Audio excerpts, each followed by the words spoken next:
आकाशवाणी नागपूर धैर्यशील मेश्राम आपल्याला ठळक बातम्या देत आहे. महाराष्ट्र रेल्वे पायाभूत सुविधा विकास महामंडळामार्फत करण्यात येणाऱ्या एकूण 131 पैकी पहिल्या टप्प्यातील 65 कामांना आज मुख्यमंत्री देवेंद्र फडणवीस यांच्या अध्यक्षतेखाली झालेल्या महारेलच्या बैठकीत मान्यता देण्यात आली. महाराष्ट्रात रेल्वे फाटक मुक्त होण्यासाठी पायाभूत सुविधा उभारण्यात याव्यात असे निर्देशही मुख्यमंत्री फडणवीस यांनी यावेळी दिले. येत्या 21 जून रोजी होणाऱ्या नीट UG 2026च्या फेरपरीक्षेसाठी केंद्राची यादी जाहीर झाली आहे. ही परीक्षा देशातल्या 551 केंद्रावर दुपारी 2 ते 5:15 या वेळात लेखी पद्धतीनं होणार असून परदेशातल्या 14 शहरांमध्येही होणार आहे.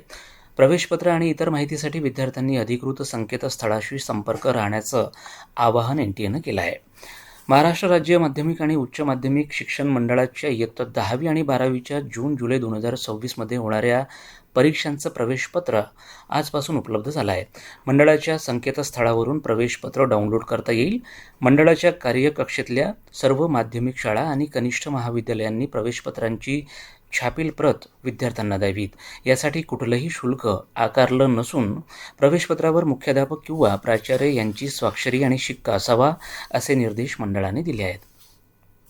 अखिल भारतीय मराठी चित्रपट महामंडळाच्या 2026 ते 2031 या पंचवार्षिक कार्यकाळासाठी झालेल्या निवडणुकीत निर्माता मेघराज राजे भोसले यांच्या नेतृत्वाखालील समर्थ पॅनेलने एक हाती विजय मिळवत वर्चस्व कायम राखले आहे. थेट निवडणुकीसाठी झालेल्या 14 जागांपैकी सर्व 14 जागांवर समर्थ पॅनलचे उमेदवार विजयी झाले, तर विरोधी चित्रकर्मी पॅनेलला एकही जागा मिळवता आली नाही. हवामान. नैऋत्य मोसमी पावसाची आगेकूच राज्यात वेगानं होत आहे. येणाऱ्या काही दिवसात विदर्भात पावसाचं आगमन होण्याची शक्यता नागपूरच्या प्रादेशिक हवामान खात्यानं व्यक्त केली आहे. याबरोबर हे ठळक बातमीपत्र संपलं. यापुढील ठळक बातमीपत्र उद्या सकाळी 10:58 विविध भारतीवरून प्रसारित केलं जाईल. नमस्कार.